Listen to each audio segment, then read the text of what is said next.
because it teaches them about different race, ethnicities, and culture. From the perspective of literature, from the textbook that we studied in Dr. Collins' class, is the perspective on the reality of literature is literature believes that culture, past and present, cannot be sufficiently understood without the understanding and appreciating the literature produced by culture. Mm-hmm. According to my complex problem, the three literatures that are relevant to this complex problem is traditional literary theories, formalism and new criticism theory, and past analectics theory. Mm-hmm. The first theory is traditional literary theory, and this theory deals with establishing major writing structures that are now used for literature, and also analyzing the historical content. So that plays with you, the historical content of literature. Formalism and new criticism theory is just looking at literary forms and literary devices. You don't analyze. According to this theory, you don't analyze the historical content. All you do is analyze the general content of the work, and that's it. Post-analytic theory is the theory that where you analyze you psychoanalyze the content, the motives, actions, characters of the text in order to give the text a meaning. So with this theory, you do analyze the historical content, and you analyze the text as deeply but not as a whole in order to create an understanding of the text. Now on to the insight of education as a discipline. This is for Dr. Collins to understand this. As people who study education as a discipline, they argue that children learn based off what they are taught and how they are taught, and that impacts how they view themselves.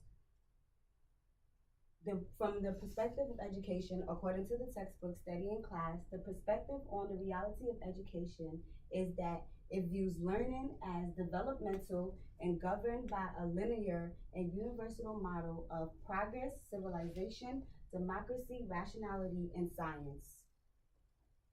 There are 4 education theories that deal with my complex problem, and the first is cognitism. Cognitism theory in education is when students use cognitive pathways and physical experience to understand what they are learning and how they are learning. Constructivism is a theory that believes students or people create their own, they're responsible and they create their own understanding of the world, and they're able to use new and old understandings and put that together to help them understand. Humanism theory of education is the theory which plays with the whole thing, is the theory that says that learning is a natural process of self-actualization. So what you learn is how you determine yourself. And this theory deals with role modeling and scenarios. And connectivism is a theory that was recently created. I'm not sure if it was in 2016, but it was a theory that was recently created, and this was used for technology. And it's a theory that they use in connecting. It's an idea that they use to connect the learning process with ideas. Ooh, sorry. Okay, now on to the literature findings of my paper. The absence of African American literature. According to the chart above, African Americans make up 13% of the U.S. population, and only 3% of the books that are presented in the curriculums are books about Black characters, and only 2% of those books are written by Black authors. This chart as a whole shows that there's like a drastic absence of African American literature. According to an author named Katrin Bessard, she said in her early years and even in college, attending Rutgers University, she was never introduced to African American literature. And her reasoning was because she felt African American literature was not scholarly enough to be put into the school's curriculum. Wow. And she also said she found that when she went to go research in the Rutgers University in Jersey library, she's seen that there was only two shelves in a whole university library full of African American books in 1988 at that time, which wasn't really long ago.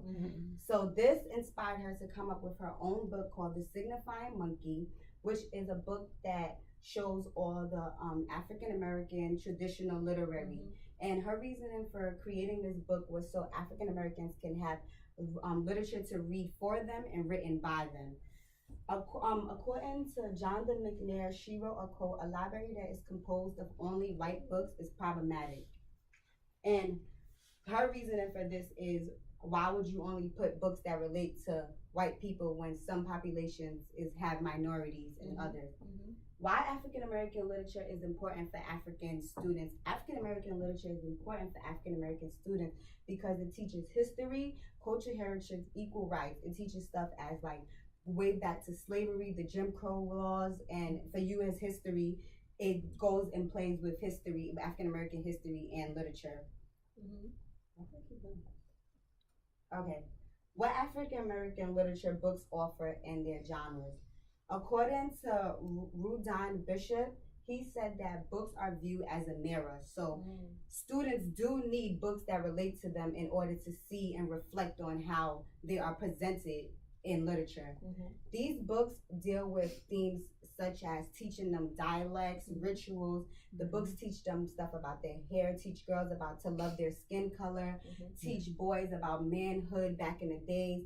Some of these books teach the folk tales, which are very important back in the days for African American and their culture. The phenomena of education and how students learn. According to the book that we covered in class, the phenomena of education is how we learn and the internal and external factors that influence how we learn. According to Pamela Rubari, she said no matter if you're a human or no matter if you're a child or adult, she believes that what you are taught makes up who you are. And she argues that your DNA might make up who you are, but what you learn plays a major role in how you view yourself. There are two types of learning, which are observational learning and associative learning. Observational learning is which kids from like younger age use, and this is watching the behaviors and culture values and moral values of other people and just observing it. Associative learning is which we use in like college and stuff with current events and stuff, and you use with connecting events to other scenarios in life. Associative learning has two types, are taught by conditioning. There are two types of conditioning. The first is classical conditioning.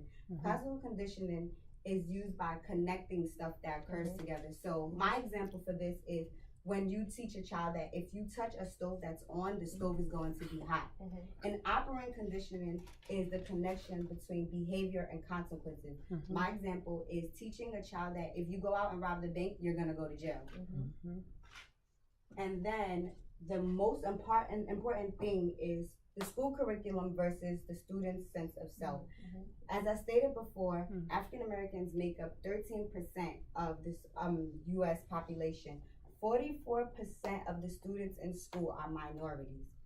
According to Gay, when I was doing my studies, I couldn't really find who his first name was, but he argues that African American experience a sense of loss of self-esteem because they're not introduced to books that reflects to them. So this makes the child in class feel as though their people are not honored enough and not important enough to be written about. And they feel as though African Americans have not done anything vital in society to be written about. Bishop and Harris, who are scholars of children's literature, stated that it is critical for African American children to be provided opportunities to see themselves in literature, and this will help with how they view themselves. Jonathan McNair argued that African American literature matters because all children, no matter their age or where they go to school at, needs to look at themselves and their culture by reading literature. According to a research done by Smith in 2002, she did a survey and she found out that professors, usually white females in like non-urban areas, refuse, even though they'll probably have like 1% of a student that's African American.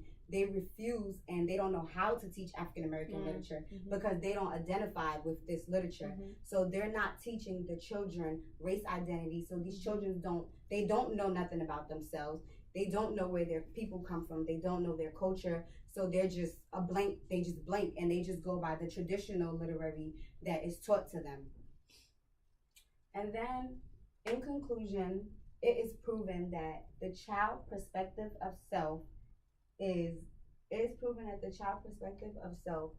positive only when they are into African American student child perspective of self is positive only when they are presented with African American literature, because the African American literature helps them to identify with their race, teach them culture and moral values and moral beliefs, and it helps them to feel a sense of importance about themselves. And that's it. Thank you. Bravo. Thank you. Very good.